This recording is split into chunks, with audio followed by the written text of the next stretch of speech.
My name is Nick Nugent. I am a digital artist and author of the Knight Rider Companion.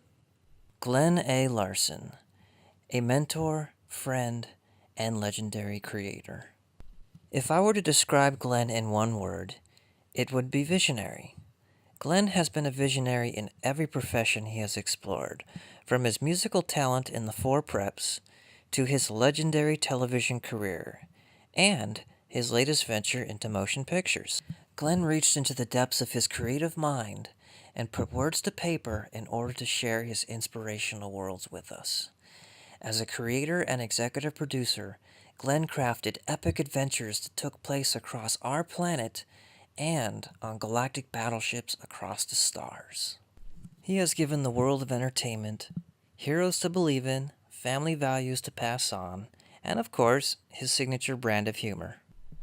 From Michael Knight and Colt Seavers to Lieutenant Starbuck and Buck Rogers, his characters will always display heart, humor, and action, all to champion the innocent, to be the lone crusaders who chose to make a difference and overcome the odds, to bring hope to the hopeless in an often dangerous world.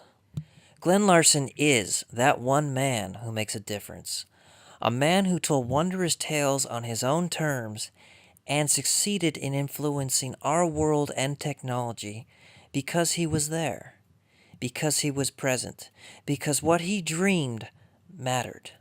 Glen's dreams continue to inspire countless people across the globe he's never met and gives hope to many he's never seen. People who know who he is by the gifts he's given through his talent, his charm, his children, and the expansive creative legacy he's left behind. Through that smile of his that says, "Darling, everything will be okay." I believe when it comes to today, the question should not be, what did Glen Larson do lately? But, who will his work inspire next? Thank you, Glen Larson, for being there and sharing your vision with us, your fans.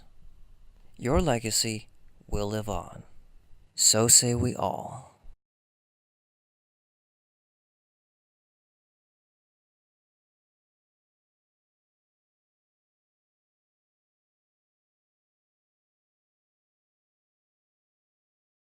Comic-Con. You are in the Glen Larson tribute. My name is Dale Long. I had the pleasure of working with Glen Larson several different occasions. Unfortunately, I was not able to finish one of the projects with him. Today we have his daughter Caroline and his son James. How you doing, everybody? I'm James. Caroline. Caroline and James both are writers.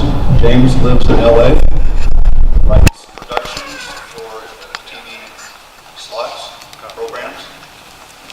Caroline lives nearby in Heber City with 3 children. She's also a writer. She's recently released a book.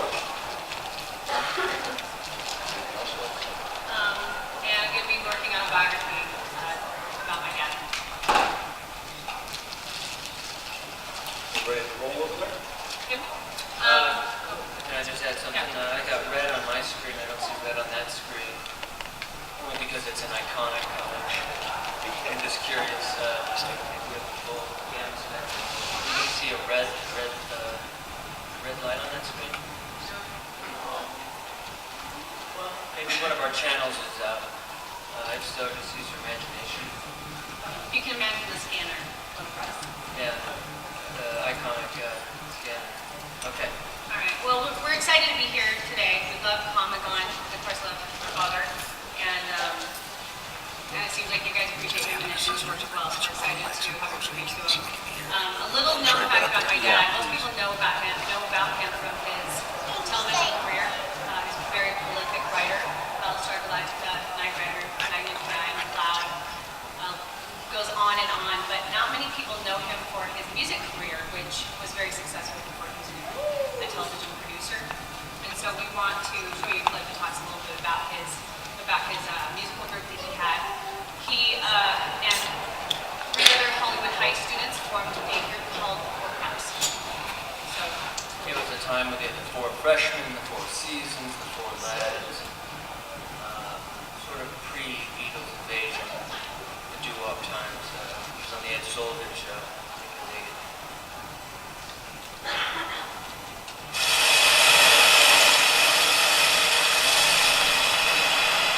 Hi, this is Bruce Belland, co-founder and lead singer of the Four Preps, ever since we started recording for Capitol back in the Fab 50s. It all began with a million seller that made musical history. 26 miles across the sea. Santa Catalina is waiting for me.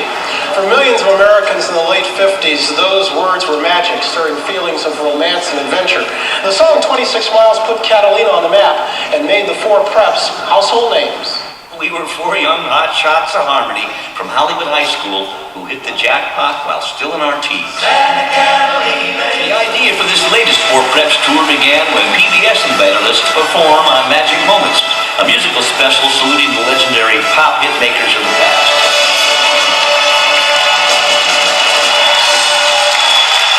Walking off stage that night to a standing ovation, I realized how lucky I am to still be making the music I love. But then the Preps have always been lucky. Live from Television City in Hollywood. Check out our first TV appearance when we were still in our teens and hadn't even had our first hit. Okay, maybe we were last on the bill, but then we were rubbing shoulders with some pretty heavy hitters. Bing Crosby, Frank Sinatra, Rosemary Clooney, Louis Armstrong, and the Four Preps. Ricky Nelson and the Four Preps. And then for a while we rubbed shoulders with an old Hollywood High classmate, Ricky Nelson. We did a whole bunch of Ozzie and Harriet shows with Ricky. Those were great times on America's first and most beloved sitcom. And we sneak off the set whenever we could just to make music together. Rick became my lifelong friend. Then we took off on our first national tour. There were 35,000 screaming teenagers at our first concert. What an experience. And then suddenly there we were starring opposite a cute little blonde named Gidget, better known as Sandra Dee in the first Surfer movie. Although she's just small fry. Of course, there was that famous scene on the beach. Don't ask me where the guys plugged into electric guitars. I was too busy honking on the sax to notice. I'm so in love with her. What are you doing?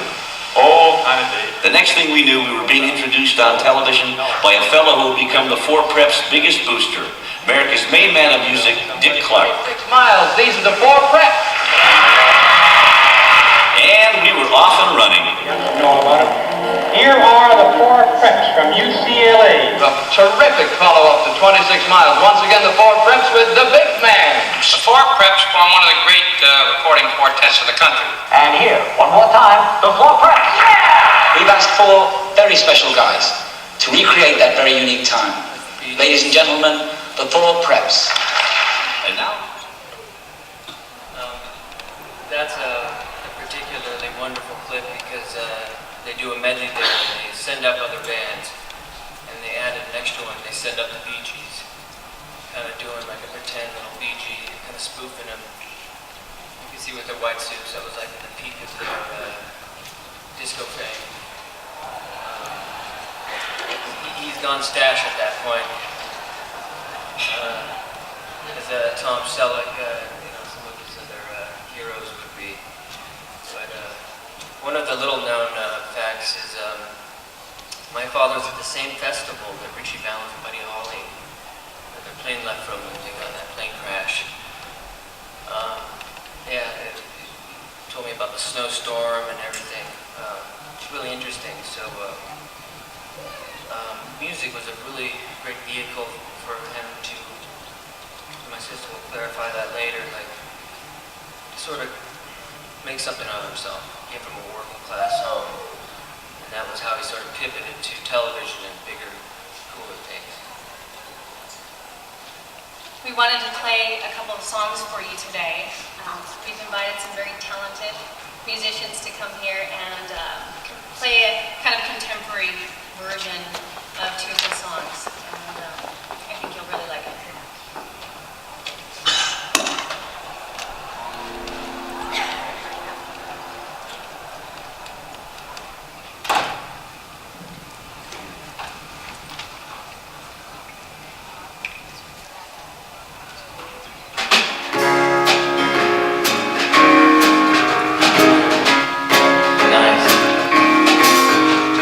26 miles across the sea. Santa Catalina is waiting for me. Santa Catalina, the island of romance, romance, romance, romance. Water all around it, everywhere. Tropical trees and the salty air. But the reason thing that's waiting there's romance. So distant, 26 miles away, resting in the water serene. I'd work for anyone, even the Navy, would put me to my island dreams. 26 miles, so yet far.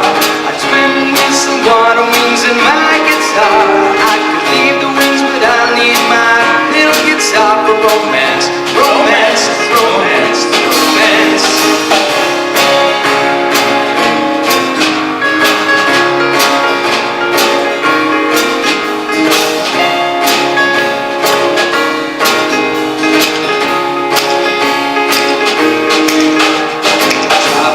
Heaven out in the ocean, covered with trees and girls.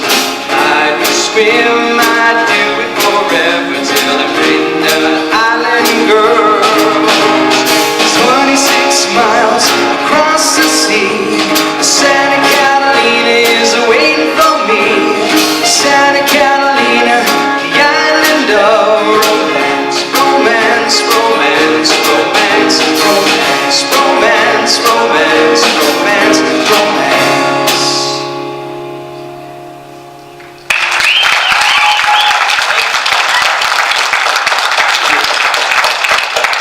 So this next one, big man, we kind of had a little fun with. We brought it up to date, I guess you could call it. But this is a really good. I guess you could call it a tribute to Glen. So anyway, I hope you guys like it.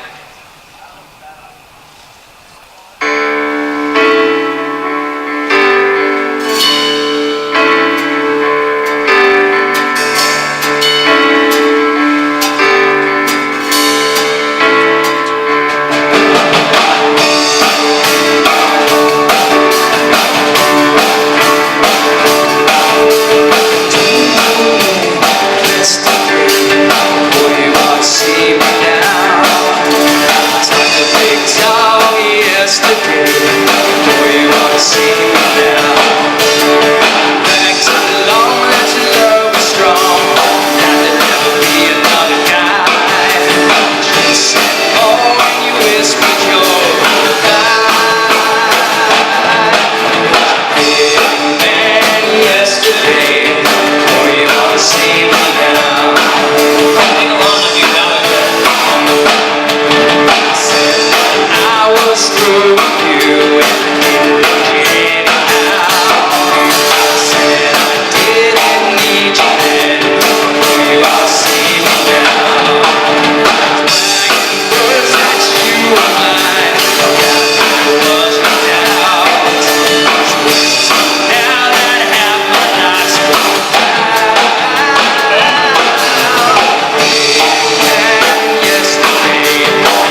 learn part of that. Thank you very much.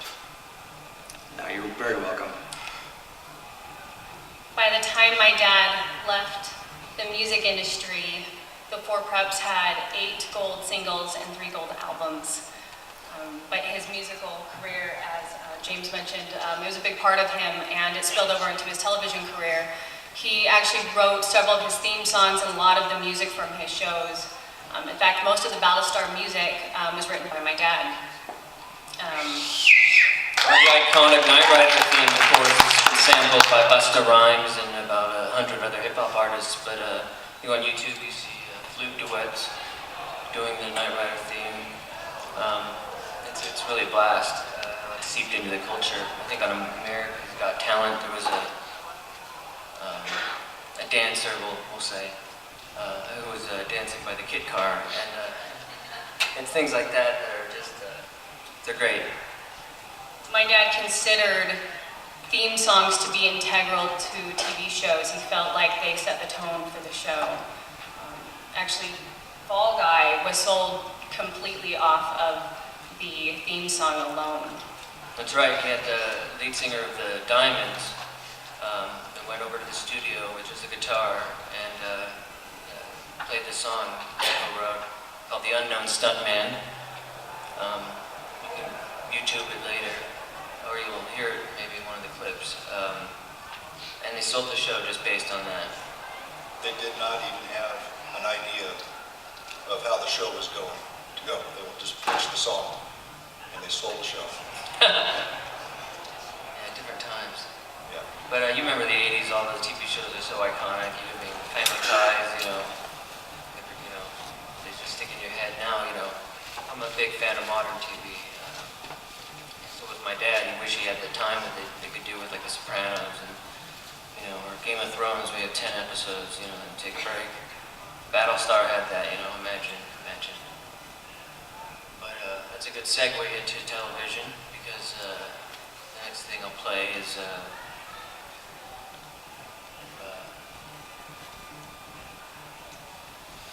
if you want. Let me say first that so there was some crossover between music and television. When my dad was on these tours for music, he would be up in the hotel room just typing away. He was writing script already back then. But you could say that my dad was a big man in both the music and television industry, but he wasn't always. My grandmother, his mother, immigrated from Sweden as a poor young LDS immigrant, and she used to work, she went over to Hollywood and worked at this shop called The Bit of Sweden, and she was also a housekeeper, and she would come home after these long hours and draw a bath for herself. And the bath water, the running water, ended up being an immense source of comfort for my dad, and all of our memories, I think a lot of our memories involved him writing to the sound of bath water. He used to write next to the bath. Running water sounds, yeah, I love that. He would later record the bath water and write next to the with the recording going, and then he would later remodel a home to include a stream, and he would write with the sound of bubbling water. But he also loved traveling and spent a lot of time in Hawaii and on his boat, and he would write again to the sound of water. He wrote the pilot of Knight Rider in one weekend in Hawaii. He liked to write most of his things in Hawaii. Felt very inspired by Hawaii. He did a lot of script writing in Hawaii for Magnum too, on the beach.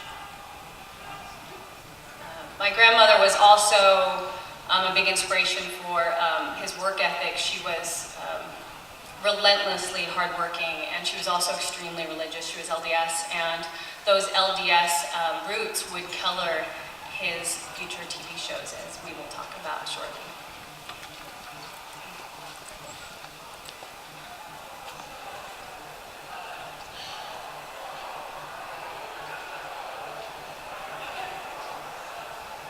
Waiting for the video to start.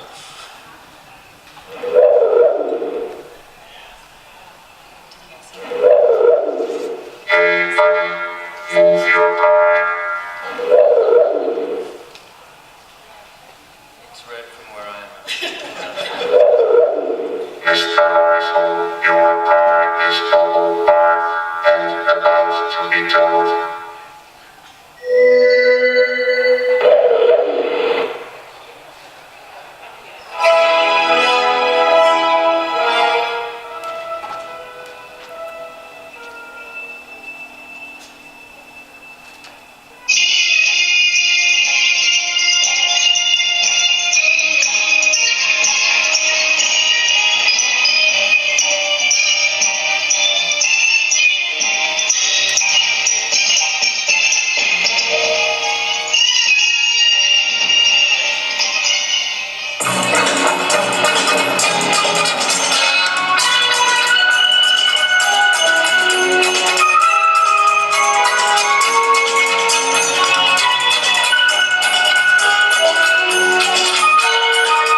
Some believe that there may yet be brothers of man who even now fight to survive somewhere beyond the heavens.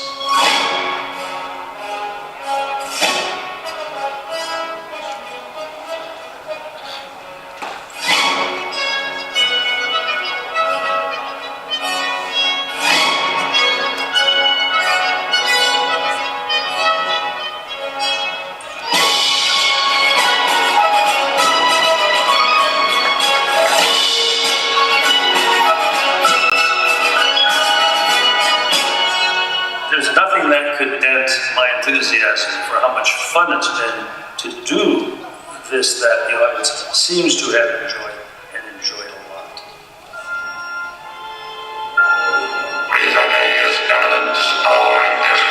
One man's can make a difference.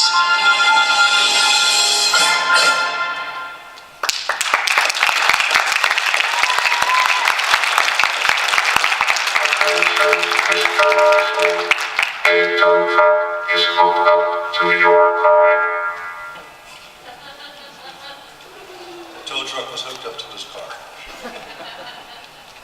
Well, this is Comic-Con, and of course, my dad is known for some of his science fiction work, and that's what we sort of want to talk about now, if that's okay with you guys.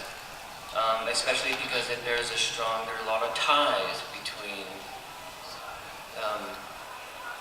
particularly Battlestar and the LDS faith, and Utah. My grandmother is buried out here near Salt Lake. My father and my grandmother both had the same birthday, January 3rd. And,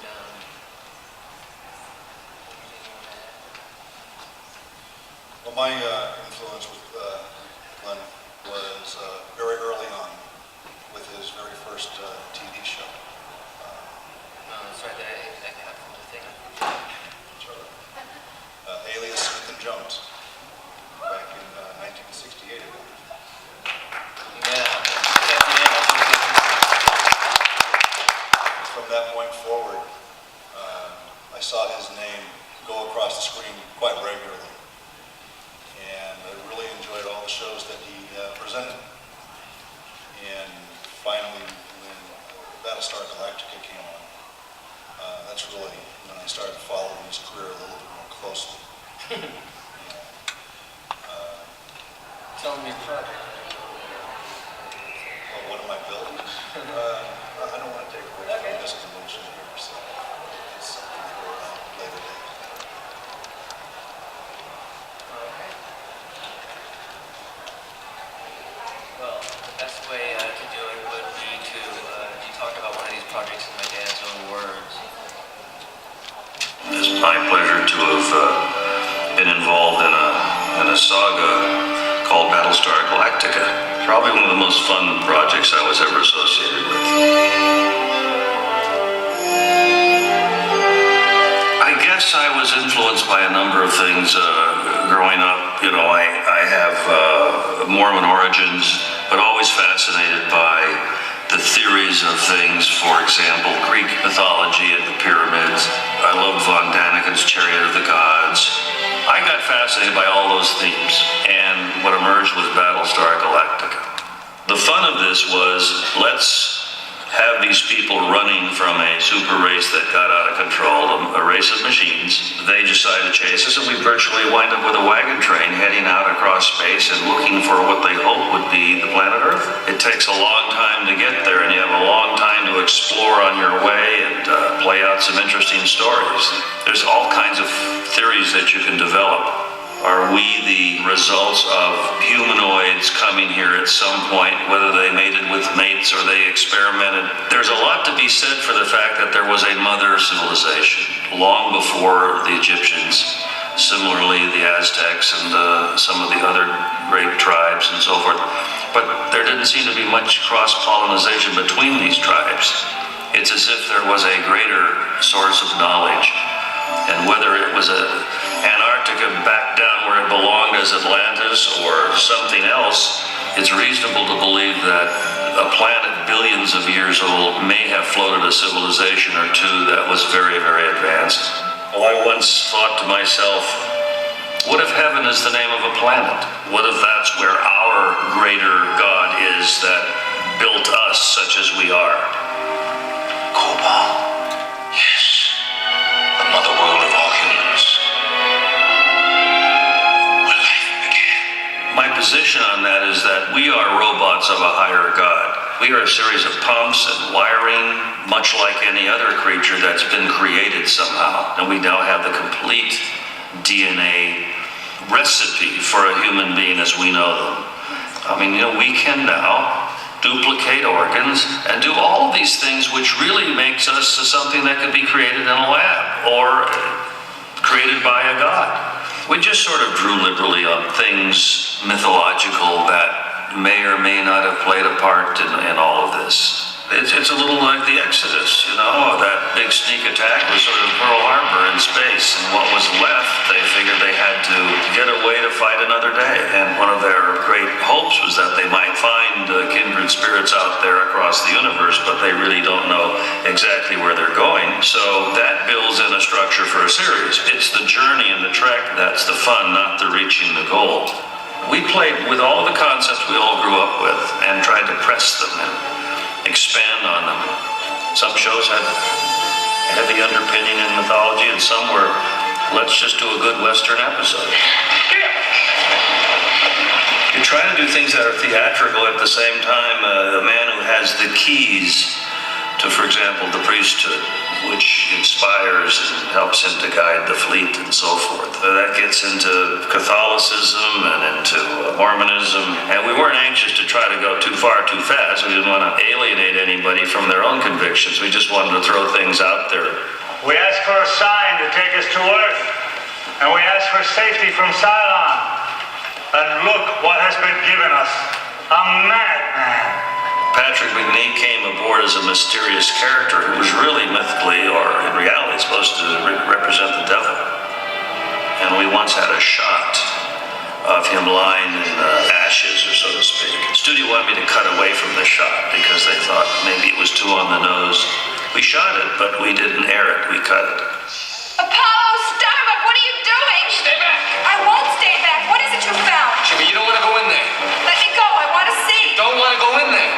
I guess I should admit it for the first time on the DVD that what you saw was cloven hooves. We weren't afraid to go with it, get out there in dark and light, even dealt with the possibilities of some translated people who have been translated into perfect beings and did episodes with a ship of lights. There is a phrase in our theology which the glory of God is intelligence. As man is, God was, and as God is, man may become. That's another phrase that actually comes from theology, and what it's suggesting is that there's a greater plan afoot for all of us to rise higher and higher. Perhaps run our own planet someday, and be in charge because we did a good job either on Earth or out there in some of those planets.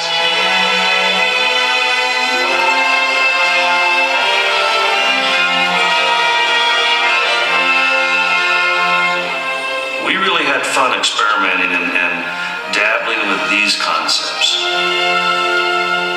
The only sorry part is that we didn't get a chance to play long enough.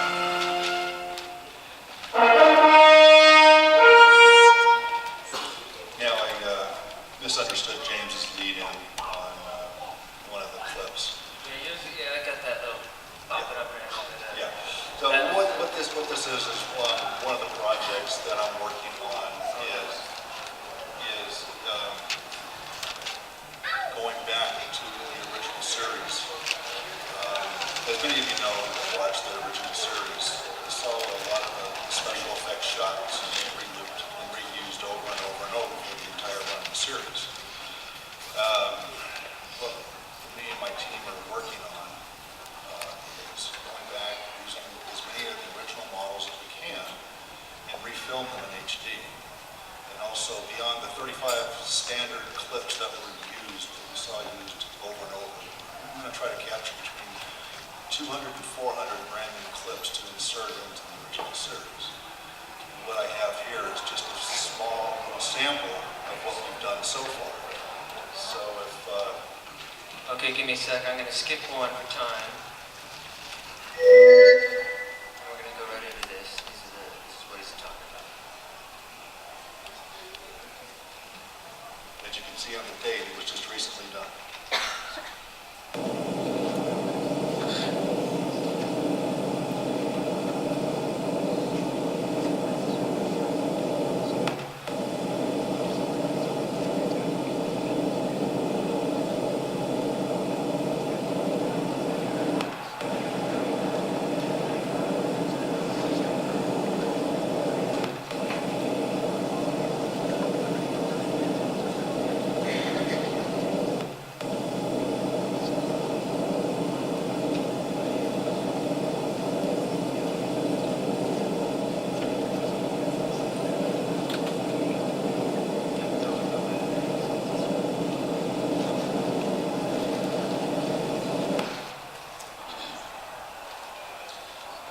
Yeah,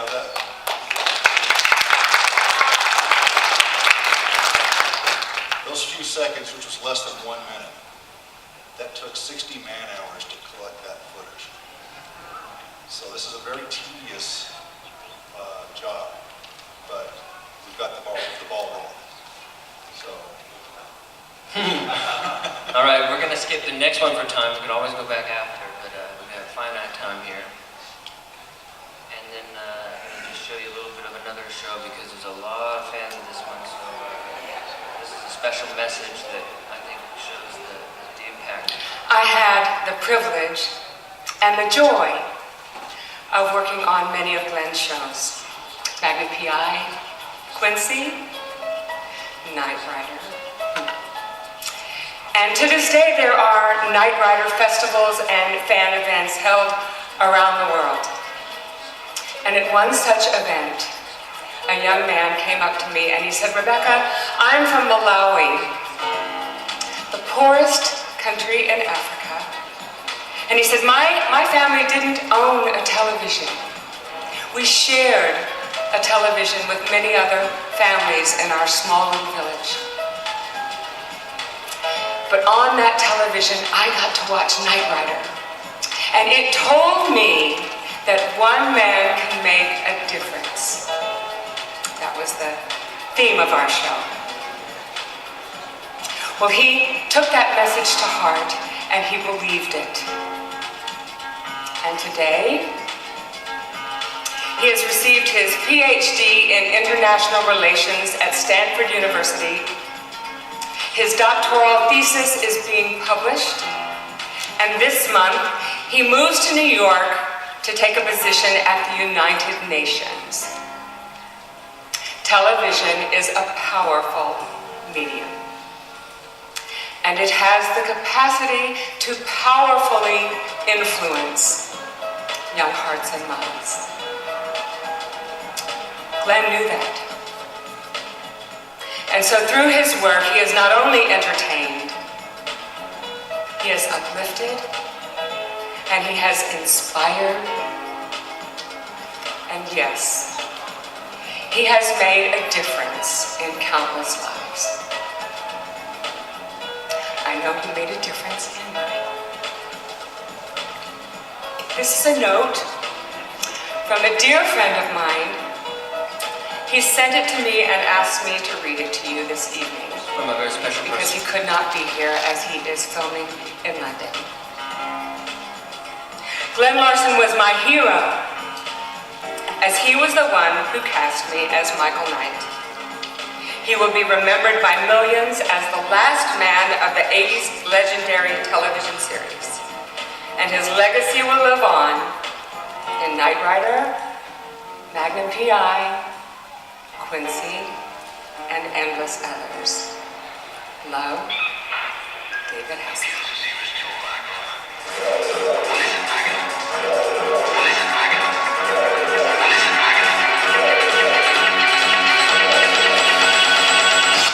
I'm just going to give you a little taste of the original theme, and I'm going to cut it early for time.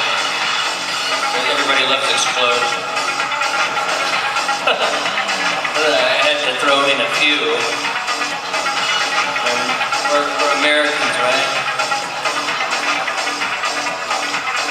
anyway, this is the one show I remember watching as a kid.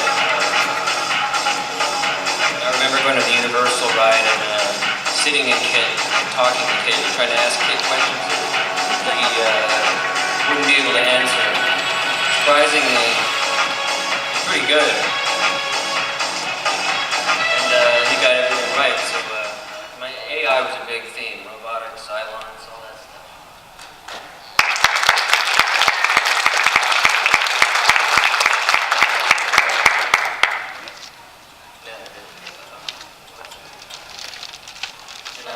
Most of the world knows him as a prolific television producer, also for his music career, but me and James, we just know him as Dad.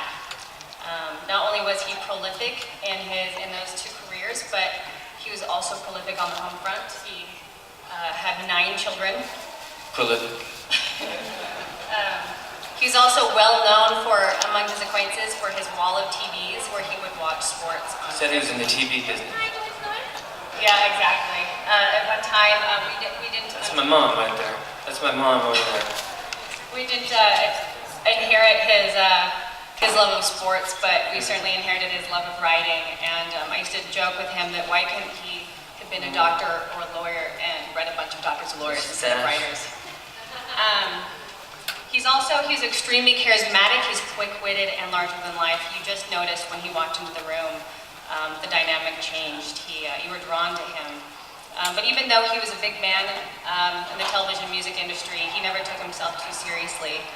We used to go to a restaurant, and he had a game with my brothers where they would try to get the wine cork and the glass across the table. Didn't matter how nice the restaurant was. And one of the restaurants, they brought the dessert tray That's up. my brother Eric. He's a Galactica and Canadian. We don't talk about that show. Just me and my brother David. But at one restaurant, the waiter brought up the dessert tray, and my dad snuck one of the strawberries when the waiter wasn't looking, and of course they're not edible. But he tried to take a bite into it, and then ended up throwing it nonchalantly over his shoulder before anyone else could see. But no matter how much he enjoyed the fine dining, he never got over his love of Taco Bell. Loved Taco Bell, and to this day, whenever I bite into Burrito Supreme, I think of him. Perhaps the thing that impresses me most about my dad is his work ethic. He was the hardest working person I know. He never gave up. He was relentless. He was always working. He was always working during the day, and then he would play at night, and he'd have friends over all the time, and we'd have movies at the house, and it was really nice. And he was a fighter up until the end. He just didn't give up. He just didn't want the cancer to beat him. And See any clips of him talking? I want to see a guitar in the background. Look for it.